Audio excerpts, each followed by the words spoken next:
Hi అండి. చాలా బాగుందండి. సౌండ్స్ కానీ, విజువల్ ఎఫెక్ట్స్ కానీ, బాలకృష్ణ గారి డైలాగ్స్ కానీ, బోయపాటి సీన్ మార్క్ అయితే కనిపించింది. యాక్షన్ సీన్స్ కానీ అన్నీ కూడా డైలాగ్స్ కానీ అన్నీ చాలా బాగున్నాయి అనిపించిందండి.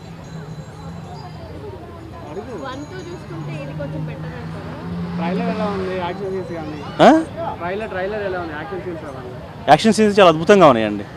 యాక్షన్ సీన్ అద్భుతంగా ఉన్నాయి. ట్రైలర్ కూడా చాలా బాగుంది. సౌండ్స్ కానీ ఆ మ్యూజిక్ కానీ చాలా అద్భుతంగా అనిపించింది.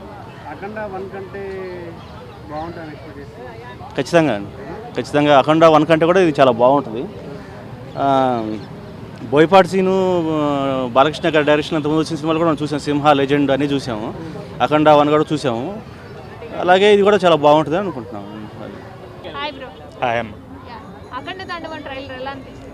అఖండ 2 ట్రైలరు మన పరమశివుని ఉపాసకుని లెక్క బాలకృష్ణ గారు సాధువులు పరమశివుని తత్వాన్ని బోధించే వాళ్ళలాగా అనిపించింది.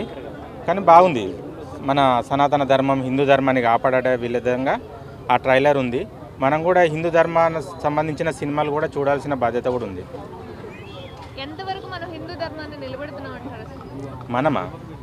మనమా సినిమాల గురించి అడుగుతున్నారా మీరు? సినిమా గురించి, అఖండ సినిమా గురించి అడిగితే చెప్తాను. కానీ మనం అంటే జనాలు ఎవరి ఇష్టం వారు అని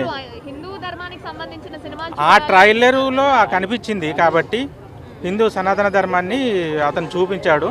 మన ధర్మాన్ని ఎలా కాపాడాలని అతను చెప్పింది కదా. అంతకుముందు అఖండలో కూడా చెప్పాడు కదా. అఖండ 2లో కూడా లుక్స్ బాగానే ఉందమ్మా.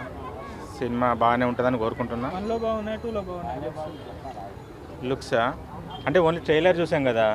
ఆ సాధువు ట్రైలర్లో ఉన్నాడు, ఒక పరమశివుని ఉపాసకునిగా ఉన్నాడు. అదే చూసాం అంతే. శివుడి సాంగ్ నేను చూడలేదమ్మా. ఇప్పుడు మీకు ఏ రోల్ అంటే ఇష్టం? మురళీకృష్ణదా లేకపోతే అఖండ? మురళీకృష్ణనా లేకపోతే అఖండ? రోల్స్ ఇద్దరు ఉన్నారు కదా బాలయ్య బాబులలో. సో మీకు ఎవరు ఇష్టం? అఖండలో అంటే ఇప్పుడు బాలకృష్ణది అదే సాధువు ఉన్నది కదా, పరమశివుంది. అది ఇది కొత్త లుక్ అంటే యంగ్ హీరోది. అది అంటే అక్కడ చూపించిన దాన్ని బట్టి ఉన్నదని అనుకుంటున్నా నేను. అఖండకి బాక్సులు బదులైపోయాయి. లైక్ చాలా మందికి గుండెపోటు వచ్చి చనిపోయిన సిచ్యువేషన్స్ కూడా ఉన్నాయి. ఇది ఎలా ఉండబోతుంది?